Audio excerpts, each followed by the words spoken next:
Hi hello students, తెలంగాణలో వచ్చేటువంటి group 2 కావచ్చు, ఆర్ఆర్బీ కావచ్చు, ఎస్ఎస్సి జీడీ కావచ్చు, ఏదైనా కూడా మ్యాక్సిమం వచ్చేసి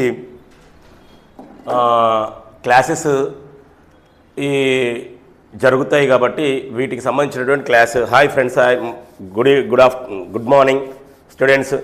మీరు ఖచ్చితంగా ఈ తెలంగాణలో జరిగేటువంటి క్లాసెస్ కోసము, తెలంగాణలో జరిగేటువంటి ఎగ్జామ్స్ కోసము ఈ హిస్టరీ నుండి ఎలాంటి క్వశ్చన్స్ వస్తాయి, హిస్టరీలో ఉన్నటువంటి హిస్టరీని ఎలా చదవాలి, మళ్ళీ హిస్టరీ బిట్స్ని ఎలా గుర్తుపెట్టుకోవాలనేటువంటి విషయం మీదనే మనం ఎక్కువగా కాన్సెప్ట్ తీసుకోవడం జరిగింది. కాబట్టి మీరు హిస్టరీ అనేది ఎలా చదివితే గుర్తుంటుంది, ఫస్ట్ మీరు అది నేర్చుకోవాలి. హిస్టరీ అనేది ఒక స్టోరీ లాగా చదివితేనే గుర్తుంటుంది. కాబట్టి మీరు ఆ స్టోరీని గుర్తుపెట్టుకోవడం కోసము చెప్పేటువంటి సార్స్ కావచ్చు, చెప్పేటువంటి విధానం కావచ్చు, దాంట్లో నుంచి మీరు కరెక్ట్గా గెస్ అయితేనే బాగుంటుంది. లేకపోతే మీరు చాలా వరకు ఎలిమినేట్ అయిపోవాల్సిన అవసరం వస్తుంది.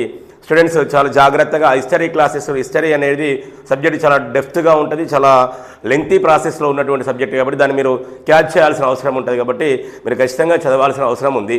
ఈరోజు టాపిక్ వచ్చేసి ఏంటిదంటే మగధను పాలించినటువంటి రాజవంశాలు ఎన్ని. మగధను పాలించినటువంటి రాజవంశాలు ఎన్ని.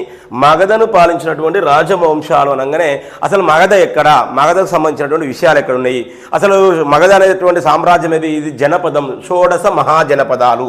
షోడశ మహాజనపదాలు ఏంటి నాన్న? షోడశ మహాజనపదాలు.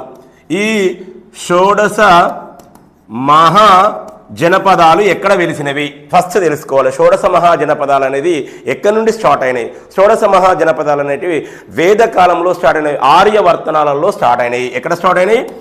ఆర్యుల కాలంలో స్టార్ట్ అయినాయి.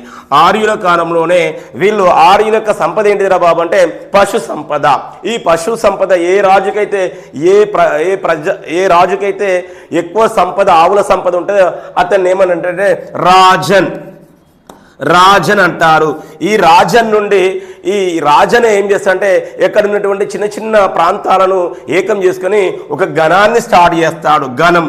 గణం అనగానే ఏంటిరా బాబు అని అంటే, గణం అనగానే ఒక రాజ్యం కిందికి తీసుకోవాల్సిన అవసరం ఉంటుంది. ఈ గణంలోనే మనకు కావాల్సింది ఏంటంటే ఈ గణాలను చూసుకునేటువంటి అధికారులు ఎవరైతే ఉంటారో వాళ్ళనే ఈ రాజన్ అంటారు. వీళ్ళే ఇక్కడ మొత్తం కూడా డామినేట్ చేసేటువంటి వాళ్ళు. ఎక్కువ పశు సంపద ఉన్నటువంటి వాళ్ళు ఎవరైతే ఉంటారో వాళ్ళనే రాజన్ అని పిలుస్తారు. ఇదే మగధ. అందులోనే ఈ రాజన్ పెద్ద పెద్ద గణాలను కలిపి ఒక్కొక్క సామ్రాజ్యంగా, ఒక్కొక్క ఘనంగా, లేకపోతే ఒక పెద్ద సామ్రాజ్యంగా ఏర్పడితే అందులో ఈ షోడశ మహాజనపదాలలో ఎన్ని వచ్చినాయి బాబు అని అంటే, ఈ షోడశ మహాజనపదాలలో ఫస్ట్ ఆఫ్ ఆల్ మనకు 16 ఉంటాయి. ఈ షోడశ మహాజనపదాలలో ఎన్ని ఉంటాయి బాబు అంటే మొత్తం 16 ఉంటాయి. ఈ షోడశ మహాజనపదాలలో ఈ 16 షోడశ మహాజనపదాలలో 16 ఉంటాయి. అందులో వచ్చేసి ఫస్ట్ వచ్చేసి అవంతి రాజ్యము. ఈ అవంతి రాజ్యం తర్వాత ఇది చాలా ప్రాబ్లంలో పడడం వల్ల అవంతి రాజ్యం తర్వాత ఏ రాజ్యం వస్తుంది బాబు అని అంటే మళ్ళీ నెక్స్ట్ వచ్చేసి మగధ రాజ్యం ఫస్ట్ ప్లేస్లోకి వస్తుంది.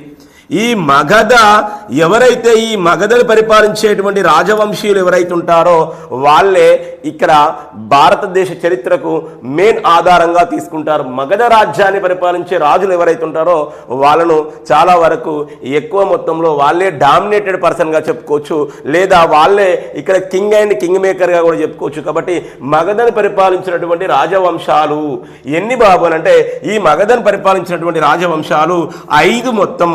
మ్యాక్సిమం వచ్చేసి చాలా వరకు హిస్టరీ ఫ్యాకల్టీస్ కావచ్చు, లేకపోతే హిస్టరీకి సంబంధించినటువంటి వాళ్ళు కావచ్చు ఏం చేస్తున్నానంటే ఎక్కువగా కూడా ఎన్ని అంటే 4 వంశాలే చెప్తారు. కానీ 4 వంశాలు అనేది కాదు. 4 వంశాలు ఎందుకు కాదు అని అంటే 4 వంశాలు కాదు నాన్న, 5 వంశాలు తీసుకోవాల్సి వస్తుంది. 5 వంశాలు ఎందుకు తీసుకోవాల్సి వస్తుంది అంటే మహాభారతం ప్రకారం హిస్టరీకి బేస్ అయింది బాబు అంటే రామాయణం, మహాభారతం ఇతిహాసాలతో కూడినటువంటిదే. కాబట్టి ఇక్కడ వేదకాలంలో జరిగినటువంటి సిచ్యువేషన్స్ కాబట్టి అక్కడ నుండే ఈ షోడశ మహాజనపదాలు ఏర్పడతాయి. కాబట్టి ఆ షోడశ మహాజనపదాల్లో పెద్ద సామ్రాజ్యం వచ్చేసి అవంతి సామ్రాజ్యము. దాన్ని డామినేట్ చేసి రాజ్యం ఏదంటే మగధ సామ్రాజ్యము. ఈ మగధ సామ్రాజ్యానికి సంబంధించినటువంటి మగధను పరిపాలించేటువంటి రాజవంశాలు ఏంటంటే 5 రాజవంశాలు ఉంటాయి. ఆ మగధ